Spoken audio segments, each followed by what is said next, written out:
নমস্কার, বটন নিউজে আপনাদের স্বাগত। ইন্ডিয়ান সুপার লিগে এই মুহূর্তে সবচেয়ে বড় খবর হলো অশ্বমেধের ঘোড়া ছুটছে মোহনবাগানের হোম গ্রাউন্ডে। তারা 3-0 গোলে হারিয়ে দিল পাঞ্জাব এফসি কে। এর ফলে মোহনবাগান 20 ম্যাচে 46 পয়েন্ট পেল। মোহনবাগানের পরে আছে জামশেদপুর এফসি, 18 ম্যাচে তারা 40 পয়েন্ট পেয়েছে। অতএব 6 পয়েন্টের ক্লিয়ার কাট অ্যাডভান্টেজ পজিশনে রইল। যদি আমরা ধরে নিই জামশেদপুর তাদের পরবর্তী দুটি ম্যাচে জিতবে। গোয়ার সঙ্গে 7 পয়েন্টের অ্যাডভান্টেজে রয়েছে মোহনবাগান। পয়েন্ট নষ্টকে এবার এখানে আমরা ভিত্তি করছি। এমনিতে কিন্তু বিশাল গ্যাপ, এবং এই মোহনবাগানের 46-এ পৌঁছে যাওয়ার জন্য গোয়া কিংবা জামশেদপুর পরবর্তীকালে চাপে পড়ে যাবে। মোহনবাগান কোচ মলিনা চলতি মরশুমে ম্যাকলারেন এবং স্টুয়ার্ট জুটির ওপর বারবার আস্থা রেখেছেন। কেন আস্থা রেখেছেন সেটা কিন্তু পাঞ্জাব এফসি ম্যাচে আমরা বুঝতে পারলাম। যদি খুব ভালোভাবে বিশ্লেষণ করা যায় তবে দেখা যাবে ম্যাকলারেন 2টি গোল করেছেন, 1টি গোল করেছেন স্টুয়ার্ট। কিন্তু গোল করার জন্য আমরা বলছি না। যে সময় মনে হচ্ছিল মোহনবাগান চাপে পড়ে যাবে, প্রথমার্ধে গোল শূন্য থাকার পরে দ্বিতীয়ার্ধের শুরুতেই যে মোহনবাগানের প্রয়োজন ছিল আর্লি লিড, আর এই আর্লি লিডটা কিন্তু তাদের এনে দিয়েছেন জেমি ম্যাকলারেন এবং স্টুয়ার্ট। এবং বলতে দ্বিধা নেই, মোহনবাগান ভাগ্যের সহায়তা কিছুটা পেয়েছে।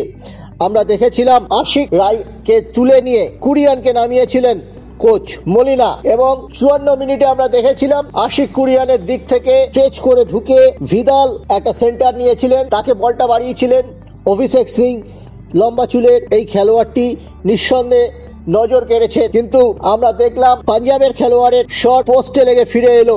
এরপর থেকে আমরা দেখেছি ম্যাচের চাকা ঘুরে যেতে দীপেন্দু বিশ্বাস, কালিকাপুরের দীপেন্দু বিশ্বাস, তিনি এই নিয়ে টানা 3টি ম্যাচ খেললেন, 2টি স্টপারে, 1টি সাইড ব্যাকে। যখনই যেখানে খেলেছেন অত্যন্ত সাবলীল ভঙ্গিতে খেলেছেন। বাংলার এই তরুণ খেলোয়াড় দীপেন্দু বিশ্বাস জুনিয়র, তার তোলা চিপ যেভাবে বক্সে নামিয়ে রিসিভটাই ছিল দেখার মতো, তাতেই কিন্তু কেটে যান পাঞ্জাবের রক্ষণভাগের খেলোয়াড়েরা।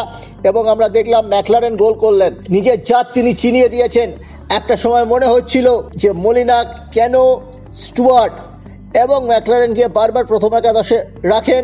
স্টুয়ার্ট কিন্তু পুরোপুরি ফিট নন, তা সত্ত্বেও তাকে কিন্তু প্রায় 70 মিনিট পর্যন্ত মাঠে রাখলেন। কারণ আজকে পেছন থেকে যে ছেলেটি মোহনবাগান রক্ষণকে নেতৃত্ব দিত সেই টম আল্টেট ছিলেন না। খুব বুদ্ধি করে দল সাজাচ্ছেন এবং নিজের যে স্টেপ বাই স্টেপ যে স্ট্র্যাটেজি তিনি নিয়েছেন। যখন দেখা গেল পাঞ্জাব দ্বিস্তর ডিফেন্স করে 7-8 মোড়ে ডিফেন্স করছেন, তখন তিনি সুইচ ওভার করলেন, তিনি 3 ব্যাকে চলে গেলেন, আশিস কুরিয়ানকে নামিয়ে দিলেন, মনবীরকে স্ট্রাইকারের দিকে দিয়ে দিলেন।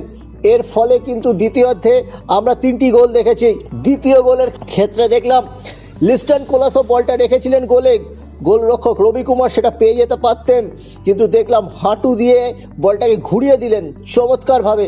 এই যে সূক্ষ্ম সূক্ষ্ম খেলা গ্যালারি থেকে অত বোঝা যায় না, যারা হয়তো রিপ্লে দেখলে আরও বুঝতে পারবেন সমর্থকরা বাড়ি ফিরে কিংবা নিজেদের মোবাইলে বাড়ি যেতে যেতে, যে কি সূক্ষ্ম কাজ, যার ফলে বলটা কিন্তু ঘুরে গেল, স্পিন করে গোলে ঢুকে গেল।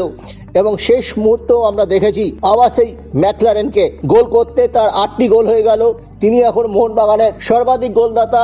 শুভাশিস বসু গত ম্যাচে 2টি গোল করে তাকে ছুঁয়ে ফেলেছিলেন নিঃসন্দেহে, কিন্তু একটি ম্যাচ যেতে না যেতেই শুভাশিসকে টপকে গেলেন এবং ম্যাকলারেন বললেন যে আমি একটু অন্য ধাতুতে গড়া খেলোয়াড়।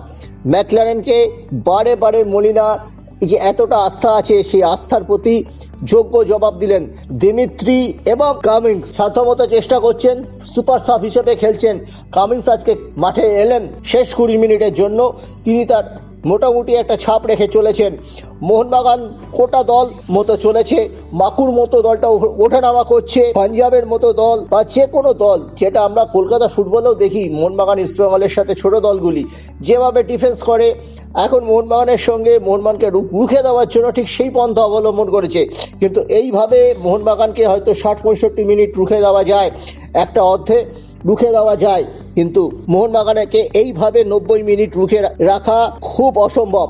প্রথমার্ধে রবি কুমার একটা দুর্দান্ত সেভ করেছেন, স্টুয়ার্টের বলটা একেবারে অ্যাকিউট কোণ দিয়ে গোলে ঢুকছিল, ফার্স্ট পোস্টে দুর্দান্ত রেখেছিলেন। দীপক টাংরি থেকে বলটা পেয়েছিলেন, রবি কুমার ফিস্ট করে দেন। পাঞ্জাবের কোচ ইভানের মতো স্টপারকে তুলে নিয়ে একটা ফাটকা খেলেছিলেন, তিনি ফিরিয়ে আসার চেষ্টা করেছিলেন ম্যাচে, যখন 0-2 পাঞ্জাব হারছিল তখন, কিন্তু কিছুতেই হয়নি। অনিয়মিত ডিফেন্ডাররা যারা আজকে মোহনবাগানে খেলেছেন, বিশেষ করে দ্বিতীয়ার্ধে, তারাও কিন্তু যথেষ্ট শক্তপোক্ত ছিলেন। তবে আলাদা করে নজর কাড়লেন পাঞ্জাবের অভিষেক সিং। এই ছেলেটি, লম্বা চুলের এই ছেলেটি কিন্তু মোহনবাগান গ্যালারির আস্থা অর্জন করেছেন। সব মিলিয়ে মোহনবাগানের অশ্বমেধের ঘোড়া তার ম্যাজিক ফিগারের কাছাকাছি চলে গেছে।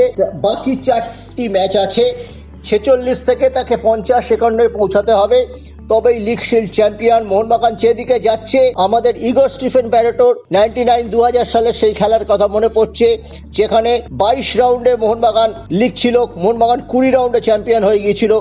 এখানেও কিন্তু আমরা যেটা দেখছি এবং যেভাবে মোহনবাগান চলছে, 24 রাউন্ডের খেলা 22 রাউন্ডের শেষেই হয়তো মোহনবাগান সকলে ধরাছোঁয়ার বাইরে চলে যাবে, যদি তারা এইভাবে খেলতে থাকে এবং বড় কোনো চোটাঘাত না পায়। মলিনা প্রি সিজন কন্ডিশনিং করিয়েছিলেন চমৎকার। মোহনবাগান আস্তে আস্তে পিকে উঠেছে, পিকে ওঠার পরে নামেনি, এবং মোহনবাগান কিন্তু সবচেয়ে বেশি নিউট্রালাইজ করেছে তাদের চোট আঘাতকে। খুব বেশি চোট আঘাতে কিন্তু মোহনবাগানকে ভুগতে হয়নি, যেটা আমরা দেখেছি মেহমাদান, ইস্ট বেঙ্গলের মতো দলের ক্ষেত্রে। এখানে কিন্তু মলিনা কোচ হিসেবে তার যাত্রী নিয়েছেন। সল্টলেক স্টেডিয়াম থেকে মোহনবাগান সুপার জায়ান্ট সম্পর্কে এটাই ছিল শেষ আপডেট।